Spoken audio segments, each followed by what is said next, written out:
Hello everyone, I am Neha Rathod, Assistant Professor in Geography from Government College, Gudha. आज का हमारा topic है erosional landforms of glacier. Glacier के अपरदनात्मक कार्य द्वारा निर्मित स्थलाकृति। हिमनद जो है, सबसे पहले ये जान लेते हैं कि हिमनद क्या होता है। हिमनद जो है वास्तव में हिम समूह होते हैं जो हिम क्षेत्रों से गुरुत्व के कारण, ग्रेविटी के कारण प्रवाहित होते हैं। और हिमनद भी अन्य कारकों के समान चट्टानों का अपरदन करता है, अपरदित पदार्थों का परिवहन करता है तथा उनका निक्षेपण करता है। हालांकि हिमनद का जो अपरदनात्मक कार्य है वो काफ़ी विवादग्रस्त है। बट इसके बाद में हम ये देखते हैं कि हिमनद जो है वो अपना अपरदनात्मक कार्य कौन कौन सी क्रियाओं द्वारा करता है। हिमनद का अपरदनात्मक कार्य अन्य रूपों में संपन्न होता है। इनमें से प्रमुख है अपघर्षण, एब्रेशन, उत्पाटन, प्लकिंग आदि।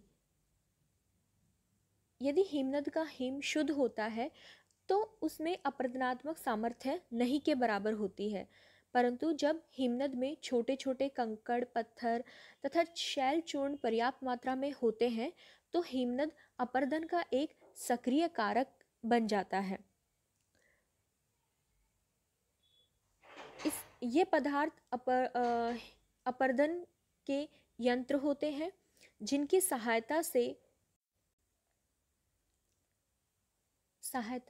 हिमनद अपनी घाटी की तली तथा किनारों को अपघर्षित करता है। इस क्रिया को अपघर्षण कहते हैं। उत्पाटन की क्रिया में हिमनद चट्टानों के बड़े बड़े टुकड़ों को तोड़कर उन्हें अपने साथ कर लेता है।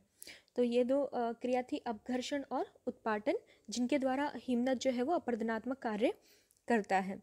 इसके बाद देखते हैं कि हिमनद के अपरदनात्मक कार्य द्वारा कौन से स्थल रूपों का विकास होता है।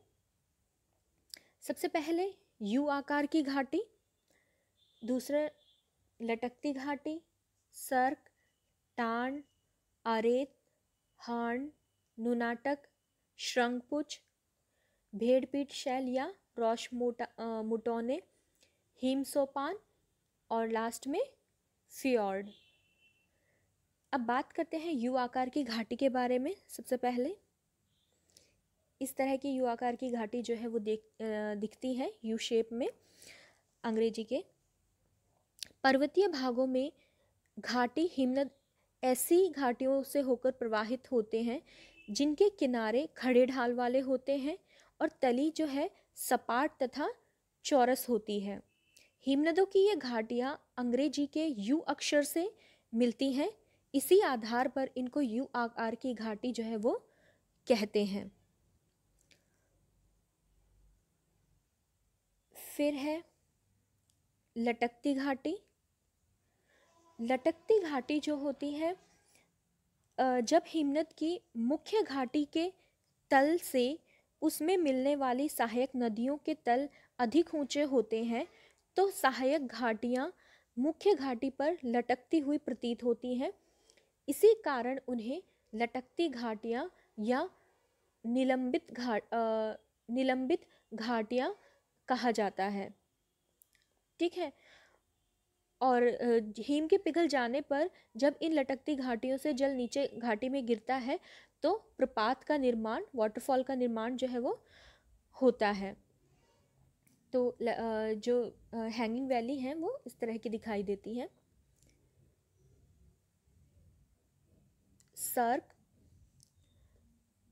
सर्क जो होता है पर्वतीय क्षेत्र में घाटी हिमनद द्वारा जो स्थल रूप बनते हैं उनमें सर्क जो है वो सबसे महत्वपूर्ण होता है।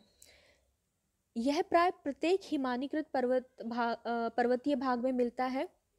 सर्क हिमनद की घाटी के शीर्ष भाग पर एक अर्धवृत्ताकार या कटोरे के आकार का विशाल गहरा गर्त होता है जिसका पार्श्व या किनारे खड़े ढाल वाला या लंबवत होता है। देखने में सर्क पर अर्धगोल रंगमंच के समान लगते हैं। सर्क का आकार गहरी सीट वाली आराम कुर्सी से मिलता जुलता है।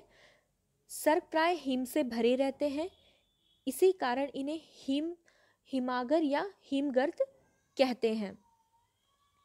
तो सर्क जो है वो इस तरह के दिखाई देते हैं। इसके बाद में आता है टार्न। टार्न सर्क बेसिन में अधिक हिम के दबाव तथा हिम की अधिक गहराई के कारण चट्टानी तली में अपरदन द्वारा गड्ढे बन जाते हैं। इस तरह सर्क की बेसिन में एक शैल बेसिन या रॉक बेसिन का निर्माण होता है। जब हिम पिघलकर अदृश्य हो जाती है तो इस शैल बेसिन में जल भर जाता है, जिससे एक छोटी झील का निर्माण होता है। इस झील को सर्क झील या टार्न कहते हैं। तो टार्न जो है वो इस तरह का दिखाई देती है। फिर अरेत या तीक्ष्ण कटक। पर्वतीय भागों में जब किसी पहाड़ी के दोनों ओर अर्धवृत्ताकार सर्क एक दूसरे की ओर सरकने लगती हैं तो उनके मध्य का भाग अपर्दित होकर नुकीला होने लगता है। धीरे धीरे पूर्ण विकसित चोटी का निर्माण होता है, जिसका ऊपरी भाग अत्यधिक नुकीला होता है। इसका आकार कंघी या आरे के दांतों के समान होता है। इस तरह के नुकीले तीक्ष्ण कटक को अरेत या अरेटी कहते हैं। तो अरेट जो है इस तरह का नुकीला दिखता है। से नुनाटक।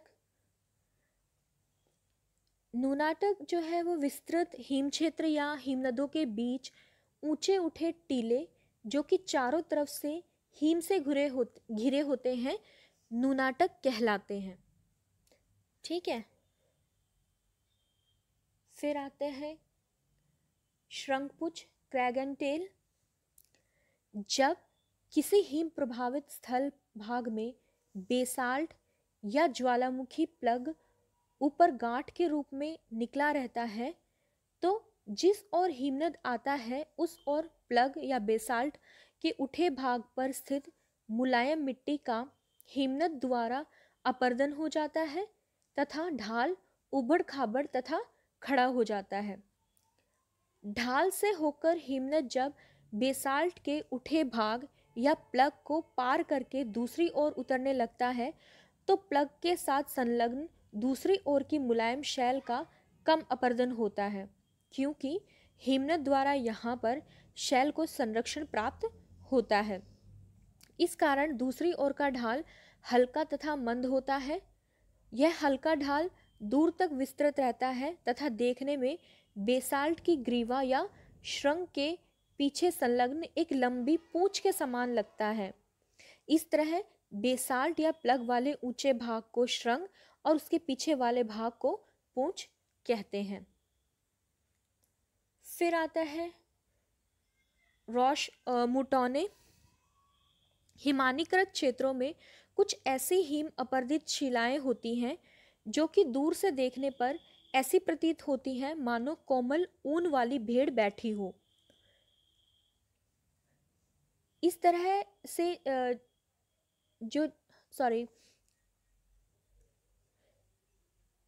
तो इस तरह की दिखाई देती है रॉश मोंटोने।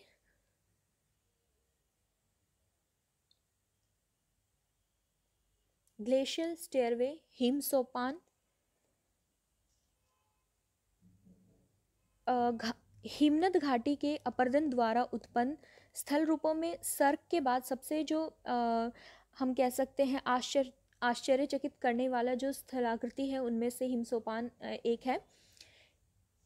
इनकी वृत्ताकार रूप के कारण उन सोपानों को दैत्याकार सोपान भी कहते हैं। देखने में ये सोपान इस तरह लगते हैं जैसे दैत्यों का प्रयोग की जाने वाली ये सीढ़ियां हैं, इसी कारण इन्हें दैत्याकार सोपान कहते हैं। प्रत्येक सोपान की लंबाई कई मीटर से कई किलोमीटर तक होती है।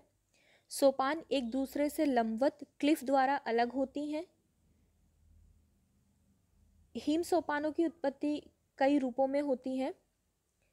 जब हिमनद के मार्ग में भ्रंश के कारण कई कागार बन जाते हैं तो इनसे होकर उतरता हुआ हिमनद सोपानों का निर्माण अपघर्षण तथा उत्पाटन द्वारा करता है।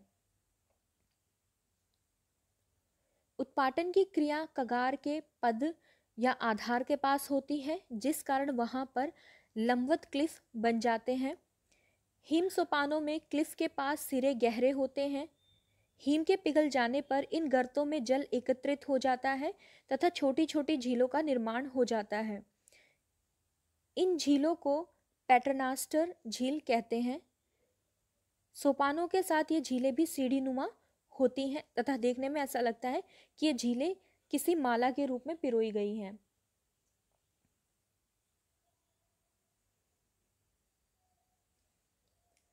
लास्ट है फियोर्ड। उच्च अक्षांशों में जलमग्न हिमानीकृत घाटियों को फियोर्ड कहा जाता है। फियोर्ड एक प्रकार का तट तथा किनारा होता है। इसी के साथ हमारा ये टॉपिक खत्म होता है। धन्यवाद।